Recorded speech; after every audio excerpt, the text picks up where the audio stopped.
একটা জাতীয় সংসদ নির্বাচন হয়েছে, সংসদের শপথ হয়েছে, আমরা শপথ নিয়েছি।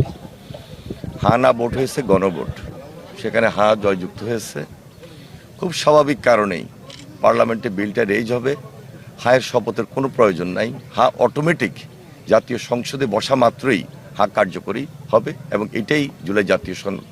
যেখানে না ভোট হয়েছে সেই না ভোট অনুযায়ী সেখানে পার্লামেন্টে রেজ হবে, আলোচনা হবে, তার ভিত্তিতে আবার নির্ধারণ হবে না যেখানে নোট অফ ডিসেন্ট দেওয়া হয়েছে সেটা কি হবে, সেটা পার্লামেন্টে নির্ধারিত হবে। সুতরাং এই ব্যাপারে আমি মনে করি ওনারা যে ব্যাখ্যাটি দিয়েছেন সম্পূর্ণভাবে যারা আইনবিদ, যারা এক্সপার্ট রয়েছেন তারা ইতিমধ্যে বলেছেন।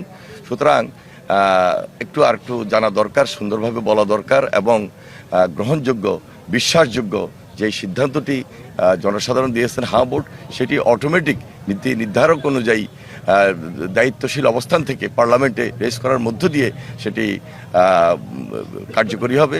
এখানে শপথ নেওয়ার কোনো প্রয়োজন আছে বলে আমি মনে করি না। এটা অনেক এক্সপার্ট তারা তাদের বক্তব্য ইতিমধ্যে দিয়েছেন।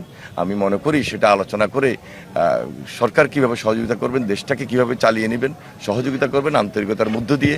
মত পথ ভিন্ন থাকতে পারে, সব ইস্যুতে বিরোধিতা করবো, আমার সেই বিরোধিতা থেকে পিছিয়ে এসে আমার মনে হয় দেশটার জন্য, দেশটা গড়ার জন্য সবাই মিলে কাজ করি, সেখানে সবার আন্তরিকতা প্রয়োজন।